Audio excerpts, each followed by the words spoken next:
उनसे जवाब ले लूंगी, लेकिन अभय दुबे, मुझे आपसे भी जानना है कि आप अपनी सरकार के वक्त में कहते हैं कि हमें पीओके को मिलाना है। आप अपनी सरकार के वक्त में कहते हैं कि जो भी भारत का अभिन्न हिस्सा रहा है उसको हर हाल में मुझे एक करना है। लेकिन जब आप सरकार में नहीं रहते हैं और कहीं से भी अखंड भारत को लेकर बयान आ जाए तो परेशानी होने लगती है, क्यों? हाँ, आपने कभी आज तक सुना कि मोहन भागवत साहब ने ये बात कही हो कि कैसे हिंदुस्तान के गरीबों की आजीविका के अवसर को मोदी सरकार ने खंड खंड कर दिया? और जब प्रधानमंत्री कह रहे थे कि आपदा में अवसर ढूंढिए कोविड के क्राइसिस में, जब 142 लोगों ने 30 लाख करोड़ रुपए कमा लिए, 84% की आमदनी हो गई, एक शब्द मुंह से नहीं निकाला। जब युवाओं के रोजगार के अवसर को खंड खंड कर रही सरकार, तो मोहन भागवत का एक बयान मैं भी हालिया दिनों का कोट कर देती हूं, जिसमें उन्होंने कहा कि संविधान में जिन चीजों को ध्यान में रख के आरक्षण का प्रावधान हो, उसे देखते हुए आज भी इसे कंटिन्यू रखा जाए। आप कैसे कहते हैं कि मोहन भागवत नहीं सोचते इस मसले पर? मोहन भागवत जी से कहिए, याद दिलाइए उनको कि चीन PP-15 से लेकर रेजांगला, PP-16 कोनचेक स्टैंजी कह रहे हैं कि जो 50 साल से पोस्ट हमारे पास थी वहां नया बफर जोन बना दिया। बताइए मोहन भागवत साहब, चीन की सेना दौलत बेग ओल्डी, जो विश्व की सबसे ऊंची एयर स्ट्रिप है, वहां नीचे आकर बैठा है, पेट्रोलिंग पॉइंट 10, 11, 12, 12A, 13 तक। बताइए अरुणाचल प्रदेश में आपका मेंबर ऑफ पार्लियामेंट बीजेपी का कह रहा है कि 40-40 किलोमीटर तक अंदर चीन की सेना आ जाती। कहिए मोहन भागवत साहब को कि वो इकोनॉमिक कॉरिडोर बना रहा है भारत के हिस्से में, कश्मीर के जो पाकिस्तान और चीन ने कब्जा रखा है। एक बार नाम लेकर बोलिए तो सही आप। अभय जी, अगर इतनी परेशानी है और वो कह रहे हैं कि अखंड भारत पे हमें सोचने की जरूरत है, तो फिर इसे स्वीकारने में क्या परेशानी है?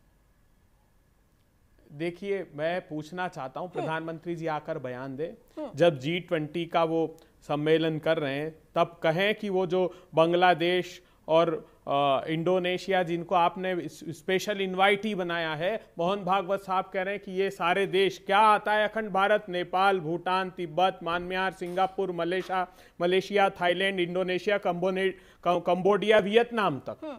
मतलब मोहन भागवत साहब, जो आज हमारी भूमि है उस भारत मां की रक्षा मोदी सरकार नहीं कर पा रही, उस पर तो एक बार कम से कम दृढ़ता से मोदी सरकार की खिलाफत कीजिए, बोलिए तो सही सामने आकर। और ये अखंड भारत की आपको बात करना शोभा नहीं देता। याद है आपको 1941 का समय, जब पृथक पाकिस्तान का प्रस्ताव पढ़ने वाले फजलुल हक के साथ हिंदू महासभा के श्यामा प्रसाद मुखर्जी ने सरकार बना ली बंगाल में।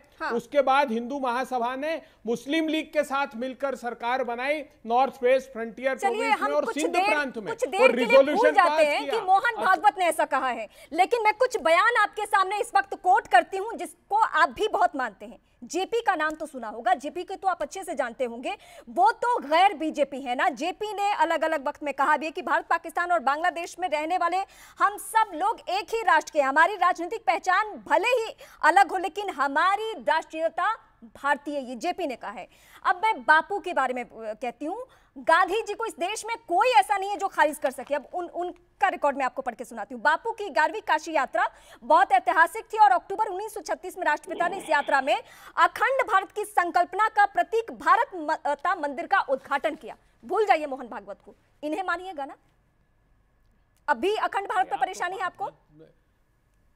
देखिए, मुझे परेशानी इस बात की कि महात्मा गांधी जी और राष्ट्रीय स्वयंसेवक संघ के विचारों की तुलना बिल्कुल मत कीजिए आप। मैं तो और व्यापक दृष्टिकोण बताता हूं जो हमारी पार्लियामेंट पर लिखा है, उदार चरिता नाम तू वसुधैव कुटुंबकम।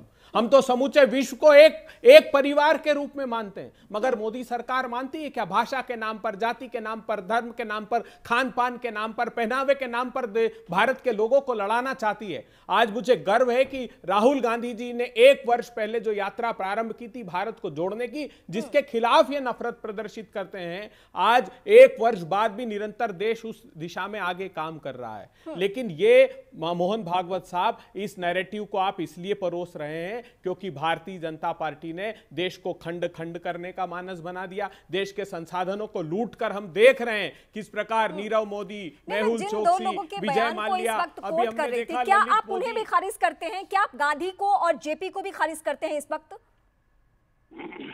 देखिए, उनका कॉन्टेक्स्ट बिल्कुल अलग था। आज का जो भारतीय जनता पार्टी आरएसएस का कॉन्टेक्स्ट है वो बिल्कुल अलग है।